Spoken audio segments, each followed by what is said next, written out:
ಕಳೆದ ಗುರುವಾರ ಕರಾಳ ದಿನ. ಇಬ್ಬರು ಅಮಾಯಕರು ಬಲಿಯಾಗಿದ್ದಾರೆ. ಕರ್ನಾಟಕ ಗುಜರಾತ್ನಿಂದ ಕಲಿಯಬೇಕಾದ್ದು ಏನೂ ಇಲ್ಲ. ಬಿಜೆಪಿ ಅವರು ಗುಜರಾತ್ ಮಾದರಿ ಅನ್ನುತ್ತಿದ್ದಾರೆ. ಪೊಲೀಸರ ಕುರಿತು ಪೊಲೀಸರು ತನಿಖೆ ನಡೆಸುವುದ್ಯಾಕೆ? ಗೋಲಿಬಾರ್ ಕುರಿತು ಮಾಜಿ ನ್ಯಾಯಾಧೀಶರಿಂದ ತನಿಖೆ ನಡೆಸಬೇಕು ಎಂದು ರಾಜ್ಯಸಭಾ ಸದಸ್ಯ ಬಿಕೆ ಹರಿಪ್ರಸಾದ್ ಹೇಳಿದರು. ಅವರು ಮಂಗಳೂರಿನಲ್ಲಿ ಸುದ್ದಿಗೋಷ್ಠಿ ನಡೆಸಿ ಮಾತನಾಡಿದರು. ತಪ್ಪಿತಸ್ಥ ಅಧಿಕಾರಿಗಳ ವಿರುದ್ಧ ಕ್ರಮ ಕೈಗೊಳ್ಳಿ. ಮಂಗಳೂರು ಗಲಭೆಗೆ ಸಿಎಂ ಗೃಹ ಸಚಿವರೇ ಕಾರಣ. ಮೃತರ ಕುಟುಂಬಿಕರಿಗೆ 50 ಲಕ್ಷ ಪರಿಹಾರ ಕೊಡಬೇಕು. ಗಾಯಾಳುಗಳಿಗೆ 10 ಲಕ್ಷ ಪರಿಹಾರ ಕೊಡಬೇಕು. ಅಮಿತ್ ಶಾ ನಿರ್ದೇಶನದ ಮೇಲೆ ಕೆಲವರು ಭಾಗಿಯಾಗಿದ್ದಾರೆ. ಕೆಲವರು ಸಂವಿಧಾನ ಬದಲಾಯಿಸಬೇಕು ಅಂತಾರೆ.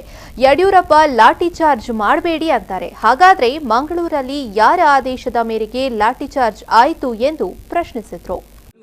ಸಂಪೂರ್ಣವಾಗಿ ಯಾರು ಕೋಮು ಭಾವನೆಯಿಂದ ಕ್ರಮಗಳನ್ನು ತೆಗೆದುಕೊಳ್ತಾರೆ, ಕೋಮು ಸಂಘಟನೆಗಳ ಜೊತೆ ಶಾಮೀಲಾಗಿದ್ದಾರೆ, ಅವ್ರನ್ನ ಹೊರಗಡೆ ಇಡಬೇಕು. ಇದು ನಮ್ಮ ಎರಡನೇ ಬೇಡಿಕೆ.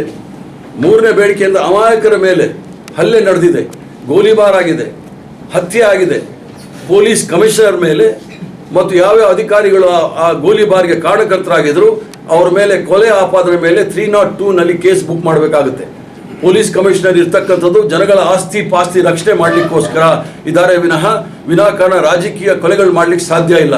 ಇದು nothing but A politically state sponsored firing ಅಂತ ಹೇಳಿದ್ರೆ ತಪ್ಪಾಗಲಾರ್ದು.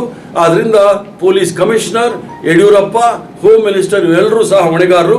ಇವ್ರ ಮೇಲೆ ತೀವ್ರವಾದ ಕ್ರಮವನ್ನು ತೆಗೆದುಕೊಳ್ಬೇಕು. ಇವ್ರ ಮೇಲೆ ಸೆಕ್ಷನ್ 302 ಪ್ರಕಾರ ಇವ್ರ ಮೇಲೆ ಕೇಸ್ ಬುಕ್ ಮಾಡಬೇಕು.